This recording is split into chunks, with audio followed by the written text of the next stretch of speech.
मान्यवर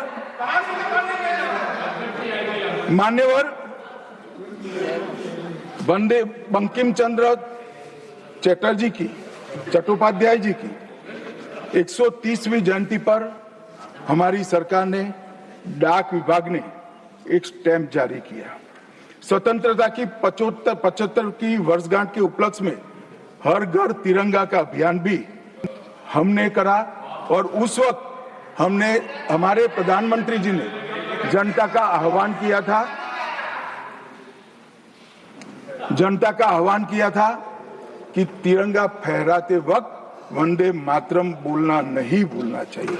और मान्यवर, ये वंदे मातरम की 150वीं वर्षगांठ उसको भी भारत सरकार बहुत अच्छे तरीके से हमने मनाने का तय किया है। 1 अक्टूबर 2025 को केंद्रीय मंत्रिमंडल ने पूरा वर्ष वंदे मातरम के यशोगान में मनाया जाएगा, इसका प्रस्ताव पारित किया। 24 अक्टूबर 25 को राष्ट्रीय और अंतर्राष्ट्रीय स्तर पर समन्वयित कार्यक्रमों की रूपरेखा तय की गई। माननीय प्रधानमंत्री जी ने भारत माता को पुष्पांजलि देकर 7 नवंबर 25 को नई दिल्ली में ये वर्ष का शुभारंभ किया। उसका चरण 1 नवंबर में हो चुका है, चरण 2 जनवरी 26 में होगा, चरण 3 अगस्त 26 में होगा और चरण 4 नवंबर 26 चालू है। हाईवे पर देशभक्ति आधारित वंदे मातरम के इतिहास को दर्शाते हुए भित्ति चित्र भी हम रखने वाले हैं। रेलवे स्टेशन और हवाई अड्डों पर LED डिस्प्ले के माध्यम से सार्वजनिक घोषणा भी होगी और वंदे मातरम और बंकिम चंद्र चट्टोपाध्याय जी पर 25 लघु फिल्में 1-1 मिनट की बनाने का भी हमने शुरुआत कर लिया है। मान्यवर, देश के प्रधानमंत्री जी ने लाल किले से अमृत काल के लिए पंच प्रण की घोषणा की थी। इसमें एक, जब देश आजादी की शताब्दी मनाता हो उस वक्त विकसित भारत का लक्ष्य हमने तय करना है। गुलामी की हर मानसिकता से मुक्ति प्राप्त करनी है, अपनी विरासत पर गर्व लेना है, देश की एकता और एकजुटता और अखंडितता को हमें संभाल कर रखना है और नागरिकों में कर्तव्य की भावना को हमें आगे बढ़ाना है।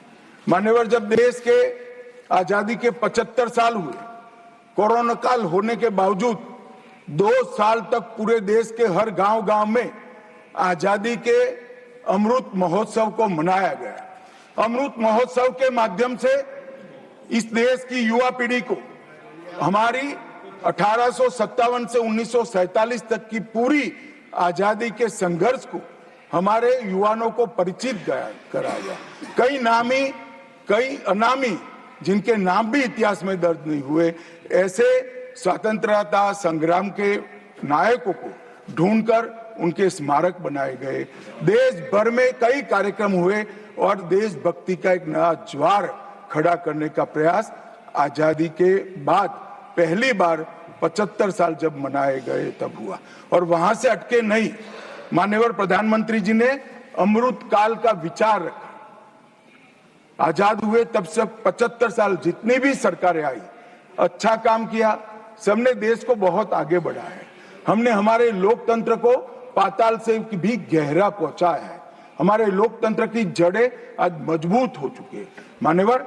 मगर 75 से 100 साल का एक कालखंड अमृत काल के रूप में इसका नामकरण प्रधानमंत्री नरेंद्र मोदी जी ने करा और देश के युवाओं के सामने एक संकल्प रखा मान्यवर कि आजादी का अमृत महोत्सव से आजादी की शताब्दी तक ये जो पूरा कालखंड है वो देश को महान बनाने का कालखंड के रूप में हम उसको चैलेंज के रूप में लेंगे, एक चुनौती के रूप में लेंगे।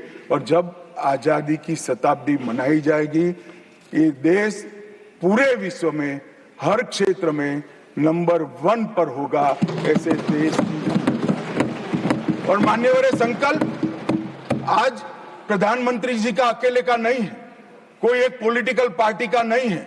कुछ लोग भले उसको राजनीतिक नारा समझते हो, मगर ये संकल्प 140 करोड़ भारतीयों का संकल्प है और ये पूरा होकर, और इसीलिए ये दैव योगी ही है कि जब अमृत काल हम मना रहे हैं तभी वंदे मातरम के 150वां साल आज आया है। और फिर से एक बार इसके माध्यम से हम राष्ट्रभक्ति को जगाने का काम करेंगे। मान्यवर, मैंने पहले भी कहा कि वंदे मातरम काल बाह्य कभी नहीं होगा। उसकी रचना हुई तब भी उसकी इतनी ही जरूरत थी जितनी आज है।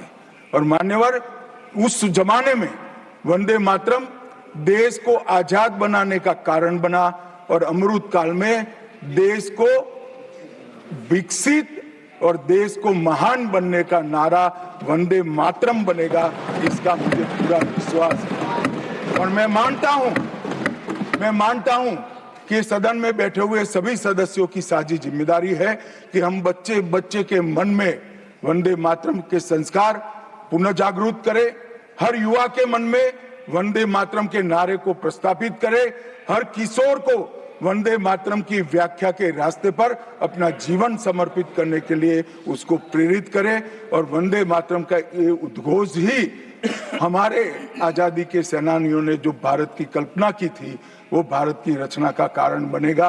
और मैं मानता हूं कि सदन की भावना हमारी युवा पीढ़ी तक विशेषकर पहुंचेगी, इसका मुझे पूरा विश्वास है।